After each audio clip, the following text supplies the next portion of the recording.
Hello po mga kababayan, si Dante Maravillas po, vlogger, broadcaster from Albay, Bicol Region. 10 days na lang po, eleksyon na, kaya wag natin pong kalilimutan. Personal ko pong ini-endorse sa inyo, iboto po natin pagka-senador, number 1. Number 1 ang number niya, Benhur Abalos. Siya kasi yung magiging katuwang ng ating Pangulong Bongbong Marcos sa food security at iba pang mga importanteng legislation sa Senado.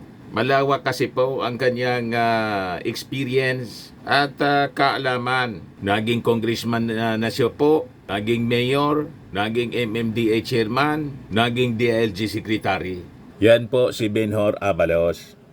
Number one, papalakasin ko ang kapangyarihan ng NFA kasi tinanggal ito ng rice tariffication. Isipin mo, kung minsan baksak ang presyo, kawawang ating magsasaka. Pero kung meron kang NFA na may sapat na pondo na siya na bibili sa iyo at siya na rin magbebenta open kasi hindi nila pwede ibenta, nakalagay doon sa batas, iimbak lamang nila factory in terms of calamity. They can only sell it if there is a rice emergency. Tatanggalin natin yun. Isipin nyo, sabi nga ni Sir Pico, kung libo-libong truck, buong Pilipinas, walang ginawa kundi bumili ng bigas sa mga magsasaka at binibenta mismo direkta sa mga tao. Naku po, masaya na magsasaka, masaya yung mga bibili dahil nakakabura sila. Hindi ba? Napakasimple. Let's just empower the NFA at yan ang gagawin ko. I will amend the rest of it.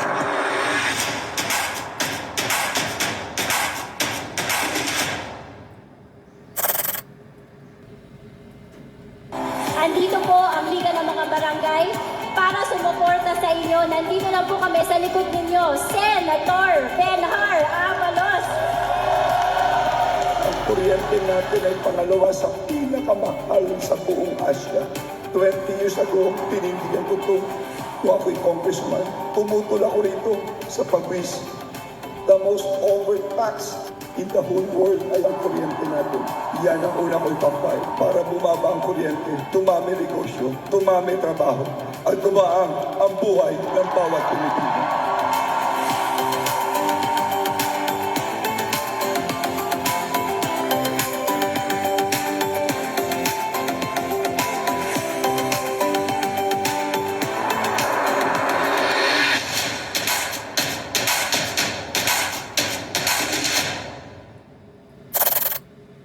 Una sa lahat po, Abalos sa Senado. Number 1 sa Senado, Benhur Abalos.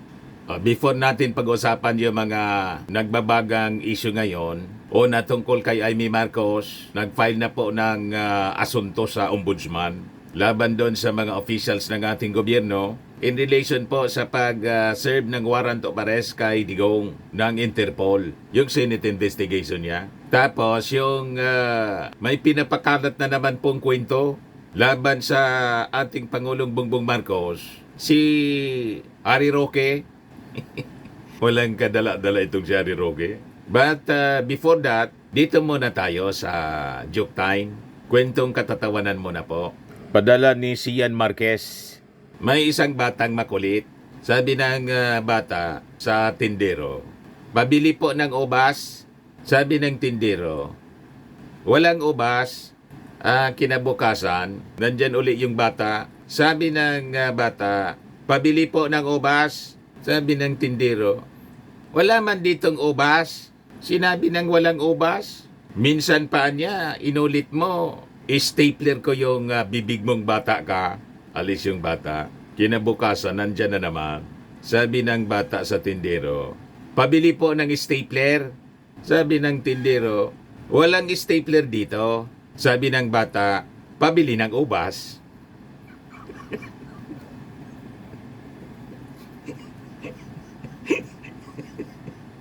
Wala man siya magagamit na stapler sa bibig ng makulit na bata.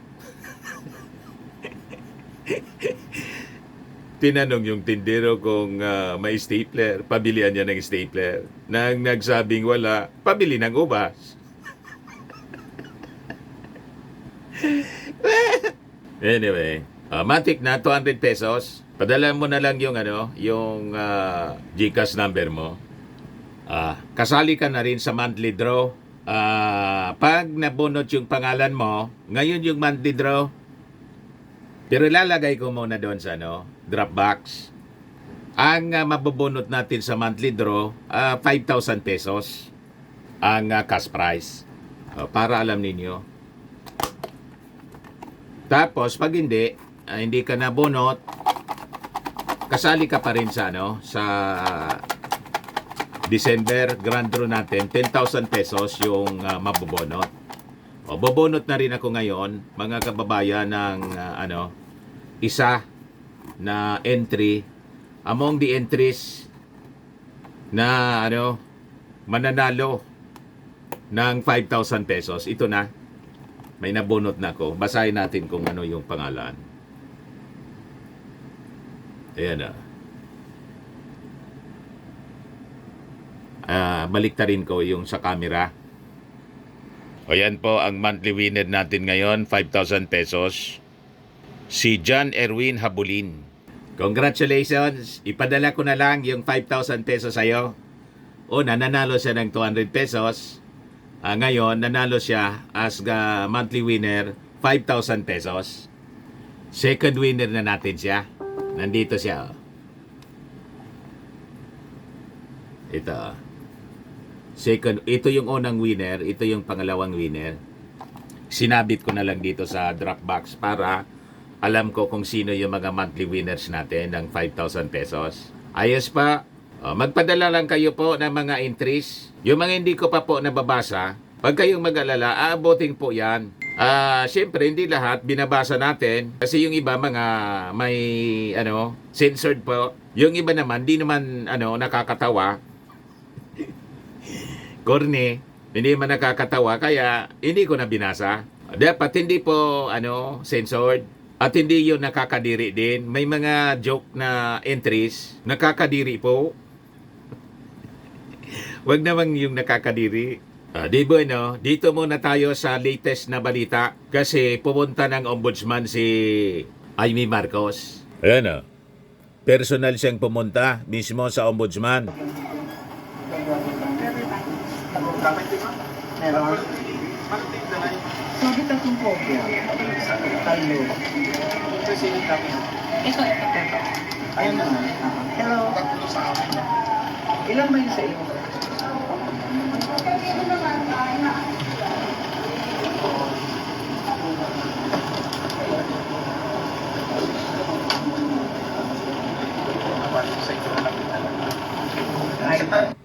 Ito na yung interview sa kanya, mga kababayan. Page niya to sa Facebook. I-play natin. Sa batas, sa ligang batas, at marahil may criminal and administrative culpabilities ang ibang napakatataas na opisyal. Kaya kinakailangan tuluyang imbestigahan at patawar ng parusa kung kinakailangan itong mga opisyal na ito. Ma'am, to be specific, anong kaso at sino-sino po yung mga personalidad? Nandito, ibibigay ko na lang sa inyo.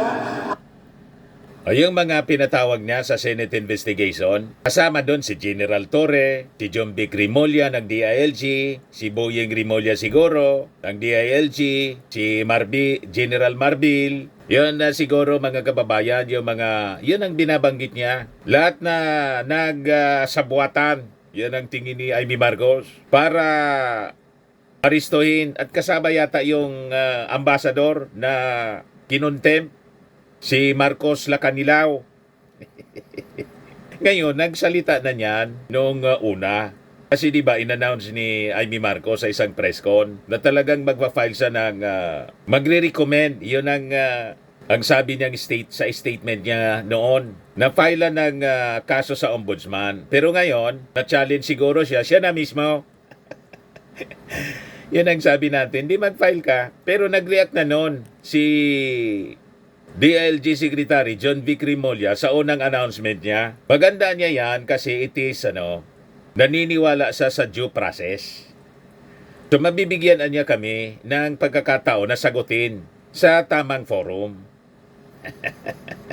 Ibig sabihin, welcome ito mga kababayan sa mga officials ng ating administrasyon. Nagwawala na talaga niya Mr. Maravilla si Amy Marcos. Hayaan mo siya na magwala. Mas pinapaboran niya mga kababayan, hindi siya makatulog. Mas kumampi siya kay Digong, kay Sara Duterte sa issue mga kababayan ng pag-aresto at sa lahat ng issue. Laging kampi siya sa mga Duterte. Nagpa-endorse na nga kay Sara Duterte po. O ngayon, anyway, 10 days na lang po before yung election. So, ibababa na natin ang final judgment kay Amy Marcos na ang gagawin natin, isushoot natin sa Inidoro. Tulad ng kanyang mga kinampihan na kampo. Hindi man nga siya sinasama doon sa PDP Laban, slate ng PDP Laban. Basta, kumampi na siya sa kampo ng mga Duterte, di kasama na doon yung mga taga-PDP Laban. So, malapit na nating tablahin itong si Amy Marcos para matuldukan ang kanyang mga masasamang ginagawa. Na imbes suportahan yung ating Pangulong Bongbong Marcos, nandun siya sa mga tao na walang tigil sa panggugulo sa ating bansa. Nakigulo na rin si Amy Marcos. Tama po? O ngayon, dito na tayo kasi napakaiksi naman po ng video ni Amy Marcos. Baka mamaya yung mahaba na interview sa kanya. Dito na tayo mga kababayan sa pinapakalat na siguradong fake news na naman po ito ni Harry Roque. Ngayon, pinick up ng abogado.ph yung kwento ni Harry Roque. Ayan sabi ni Harry Roque, kapon, abogado.com.ph, Marcos family under Hong Kong probe for $100 billion gold-linked money laundering. Tiningnan ko yung possible source ni Harry Roque kasi may nag-publish din po na kadudadudang other than itong abogado.ph, may nag-publish din po nitong kwentong ito. Kadudadudang news organization na chinik natin kung saan yung possible na source ni Harry Roque. Malamang dito galing iNews. Tiningnan natin yung kwento. Yan sabi rito, Hong Kong files case of money laundering against Marcos family involving 350 tons of gold. Whistleblower claims to have irrefutable evidence. Nang basahin natin, kulang-kulang sa detalye at makikita natin yung characteristics ng fake news. Kaduda-duda kahit yung pagkagawa ng kwento po, mga kababayan. Ngayon, si Harry Roque po, nag-live para isiwalat ito at batikusin yung ating presidente. Ito yung sinasabing source ni, source ng balita, nakasulat sa Chinese. Malamang fake news talaga, basahin ko po sa inyo. On the 20th, Hong Kong Asia Television reported that the Hong Kong Monetary Authority had recently received a report that Philippine President Marcos and his family had long used HSBC Hong Kong to launder money. The informant produced a number of pieces of evidence including that the Marcos family sold 350 tons of gold of unknown origin and HSBC helped them cash out the stolen money as well as the Marcos family's account information in 18 banks around the world involving more than 100 billion pesos. Dollars pala, US dollars. Sabay post mga kababayan gamit ng picture ni Imelda Marcos tapos yung ating Pangulo. The Hong Kong Monetary Authority has set a special case to investigate the matter. If confirmed, the Marcos family will be suspected of violating Hong Kong law and may be held criminally liable. Sa takbo pa lang po ng kwento, kaduda-duda na. Propaganda na naman po ito. Malamang funded naman ito ng troll farms ng China. Di ba pa, mga kababayan? Yan ang source, Asia Television News. Yan, hindi ba natin maintindihan yan? Monetary Authority. Tapos sabi dito, according to Philippine media, the whistleblower said that he met Imelda, the wife of former President Ferdinand Marcos Sr. and mother of current President Marcos Jr. and her housekeeper Indida in 2005. Kinalkal po at malamang recycle talaga po itong kwento. Kwentong paninira nung panahon, kinalkal nila, ni-recycle, tapos ginawang balita ngayon. O, di ba pa? Yan o.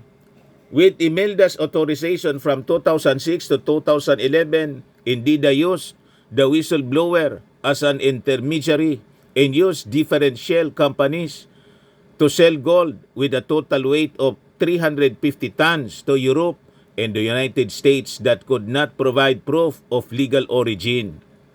However, until 2020, the Marcos family had not paid the whistleblower a commission, and after 2020, they cut off contact with the whistleblower. The whistleblower was furious and called the police and produced multiple hard evidence. Ang sinasabi nilang hard evidence ito, tiningnan natin dito kung may pangalang Imelda Marcos. Ano, the bullion. Kung may mention dito ng Imelda Marcos or Ferdinanda Idralin Marcos or kahit si PBBM, Bongbong Marcos, wala man po, nandito mga pangalan. Yan o, owner-seller, 90%. Malamang pati ito fake. O, Mr. Pio G. Mohar, passport number ito. Tapos may pangalan pa dito.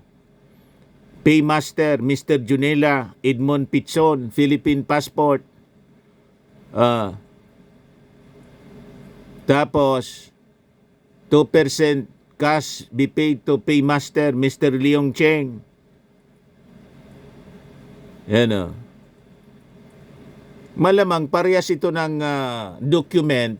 Ayan, Paymaster, sellers, buyers. Yan o. Leong, Mr. Leong, Taiwat Leo. O ito Shirley Coley Yang. Wala man pong pangalan ni Imelda Marcos or ng dating Pangulong Ferdinand Idralin Marcos. Malamang parehas ito yung document na present sa Senado, mga kababayan. Yung dating taga-PDEA Kalbo, nakalimutan ko yung pangalan. Sino nga yun po? I-kuhan mo na lang. I-comment na lang ninyo yung pangalan nun. Sige, sali po sa Maisog Rally. Yung sabi ni Senator Bato, authentic niya ito kasi may butas. Nandun daw yung pangalan ni BBM, Bongbong Marcos niya, nandito yung pangalan. Authentic niya ito. Yung listahan ng mga nasa drug watch list. Malamang dinoktor din, mga kababayan ito. Pero wala man dito. Wala kang makikitang pangalan.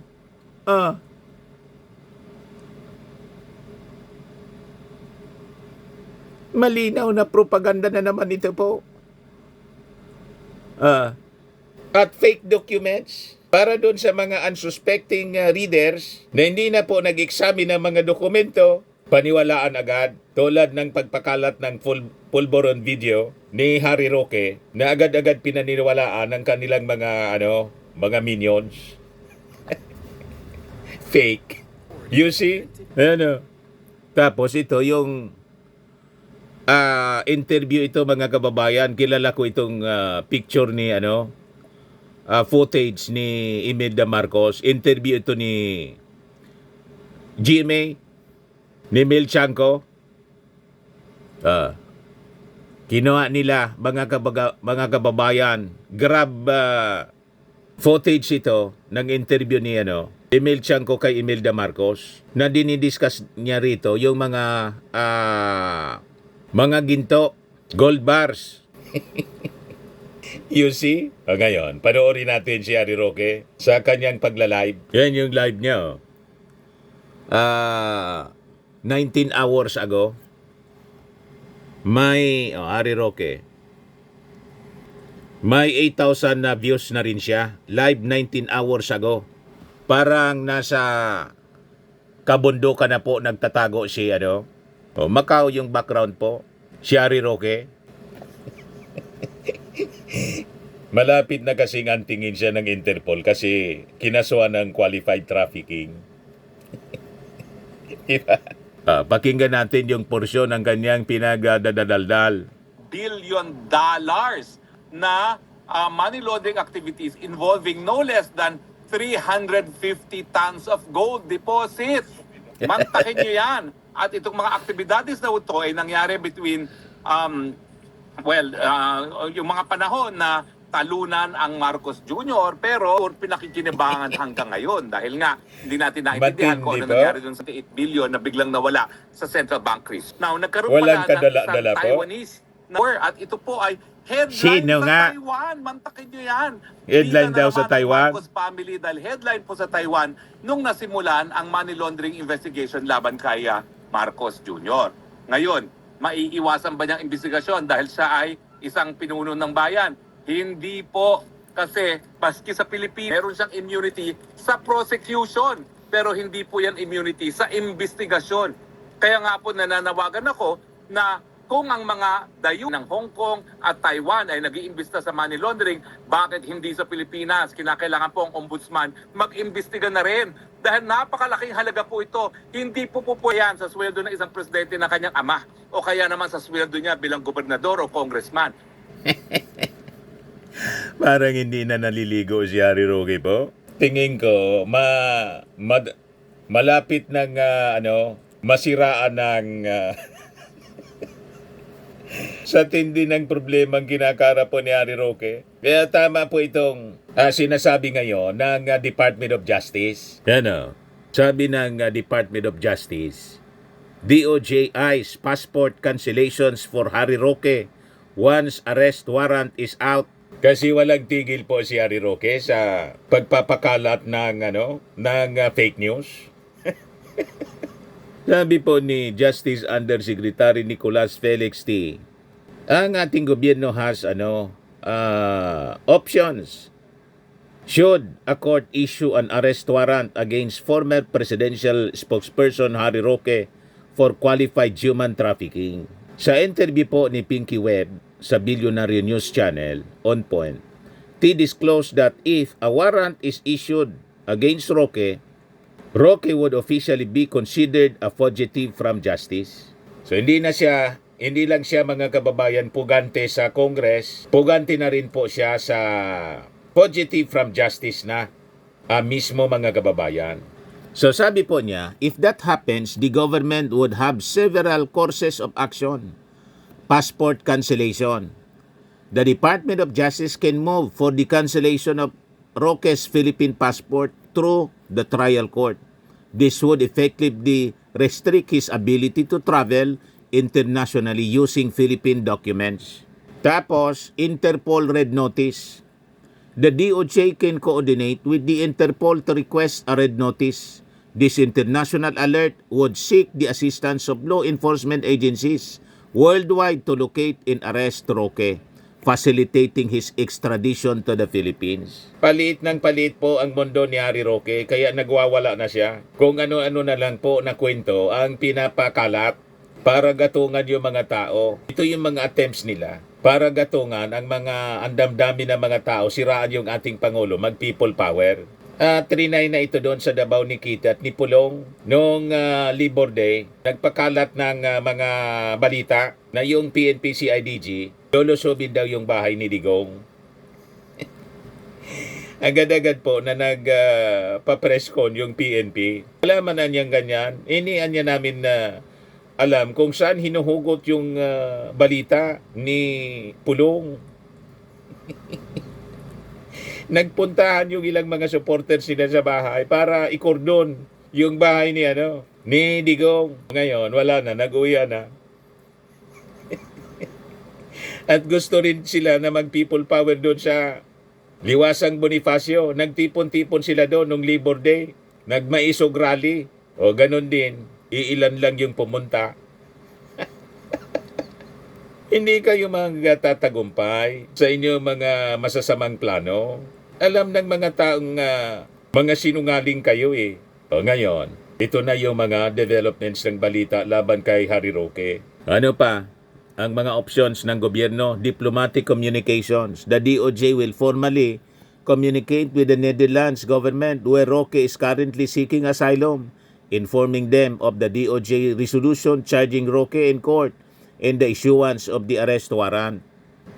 T stressed that these steps are standard procedure for cases involving fugitives charged with serious crimes and are intended to ensure that suspects cannot evade accountability by fleeing abroad. Addressing Roque's claim that the case would bolster his asylum bid in the Netherlands, T categorically rejected the notion, saying that human trafficking is not a political crime. Paliwanag ni T that the charges arose from evidence discovered during the raid on Lucky South 99, a Pogo operator in Porac, Pampanga, and not from any political motivation. Paliwanag ni T that political persecution niya typically involves charges such as rebellion or sedition, and not human trafficking, which centers on the protection of victims and the dismantling of criminal enterprises. He explained that Roque and other respondents were implicated for allegedly organizing or directing others to commit human trafficking. Non-bailable po. Kaya ito mga pinagagawa ni Atty. Harry Roque, act of desperation na po ito. Parang yung ginagawa ni Sara Duterte, act of desperation. Kung ano-ano na lang na naiisip na paninira. Di ba? So sabi ni T, under the law niya, organizers can be held liable even if they are not directly involved in the recruitment or transport of victims. This case is about the victims of human trafficking. It's about a criminal enterprise that has to be answerable to the law. The case is currently pending before the Pampanga court but may be transferred to Pasig where a judge will determine a probable cause and potentially issue an arrest warrant.